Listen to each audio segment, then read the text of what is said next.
Indonesia has made some of the best action flicks I've ever seen. From The Raid 1 and 2 to the Netflix show The Night Comes For Us. But Indonesia takes them all to a whole other level. And that level is also where it might present a problem for any kind of real Western growth. Let me explain. I first caught on to them when a college buddy recommended The Raid to me. It was still a small foreign film at the time, but was quickly growing word of mouth as revitalizing the martial arts action scene. And once I saw it, I could see why. Initially, I thought it was part of the wave of Thailand action movies that were coming out as well with Tony Jaa, which are also good. And I've watched old martial arts movies from the 60s Bruce Lee to the 80s JCVD and Steven Seagal movies, to the 90s Jet Li and Wesley Snipes, and so on. Each era had their own unique vibe that went beyond just tropey movesets that the actors do every fucking time. But they were also awesome to watch, yet in a stylishly cool way. Violent only so far as breaking bone and some blood, basically. Nothing too gory or excessive, as it were. And by excessive, I mean something along the lines of eye gouging and things of that nature. Certainly no gore. But that wasn't The Raid. The Raid was just fucking visceral. It wasn't just brutal, but maliciously violent, and yet somehow at the same time still fluent and beautiful. Fantastically choreographed in some cases, but in most others probably the most realistic take on an actual fight that I've ever seen. Rarely coming across the classic one at a time and signature move tropes of prior eras. And I'm not shitting on those movies either.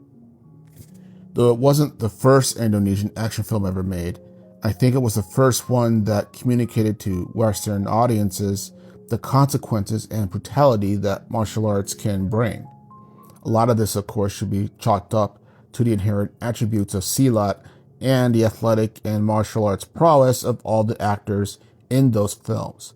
They're all really good. I think on a level of Hong Kong actors who are equally legendary. Following the success of the first Raid movie, not only was there clamor for more Indonesian films, which gave us The Raid 2, but there were even rumors that some of the actors were going to be in The Force Awakens. We really wanted to see Silat with lightsabers, and it's a fucking crime that we didn't. And in my mind, Disney and Lucasfilm really squandered the opportunity on that. Regardless, The Raid 2 started pulling back the curtain into what Indonesian martial arts films were all about, and what really distinguished them from their peers. Brutality was up from 9 to 10. People were getting headshotted with shotguns, and the camera wasn't pulling away from it. I got my first introduction to just how much damage an aluminum baseball bat can do to a person's face. And I've never seen a regular tool such as a hammer used as skin-crawlingly effective as they did in The Raid 2. I think a lot of this tends to lean into the philosophical origins of Silat, that despite many variations of the martial art, all or most of them have a heavy emphasis on not just such brutality, but also on weapon usage as well. I've heard one teacher say that every hand-to-hand movement is also meant to be made with a weapon in hand as well. And then I saw The Night Comes For Us, and my God, was I... yeah. I was really surprised that this even got past the censors for Netflix, because this fucking movie even made hardcore martial arts fans go, what the fuck?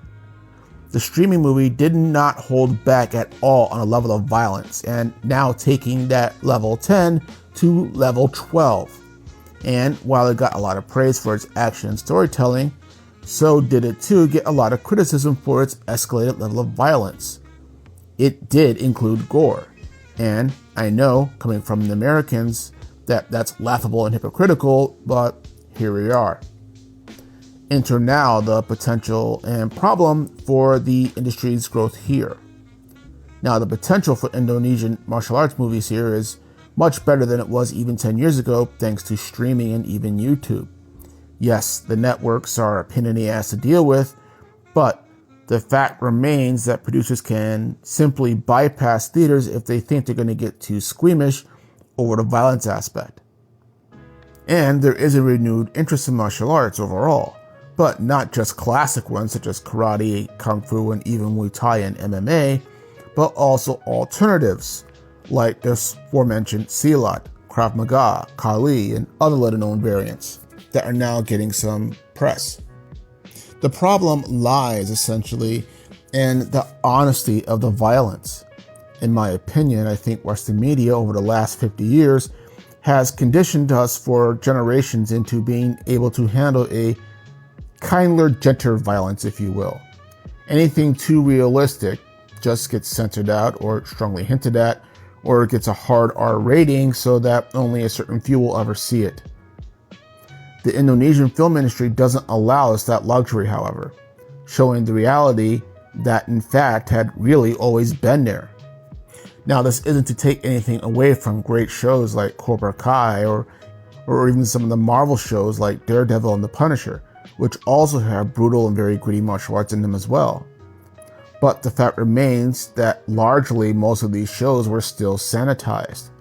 Cobra Kai coming close with the spinning leg break maneuver in its last episode, which was great while also cringe, and the aforementioned Punisher and Daredevil shows also not holding back on the consequences of the violence either. If Americans and Westerners want to be fed illusions, then the boom of Indonesian martial arts films is going to be short, limited, violent, and sweet.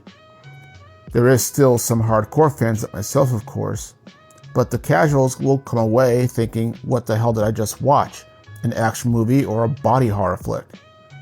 And you can hear these criticisms online as well in articles of critics who watch these films. And even Western shows who have been trying to duplicate this level of violence haven't escaped this either. Put simply, we just get really squeamish the moment something gets really, really disgusting. And in the fight context, for some reason, if it's in a horror movie or something like that, we don't seem to mind as much. Again, Americans and Westerners.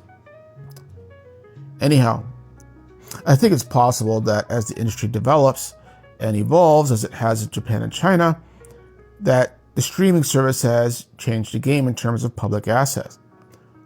Yet for me, as of right now, Indonesian action films are the king of the hill when it comes to gritty ass kicking that I want to see on TV or on a screen.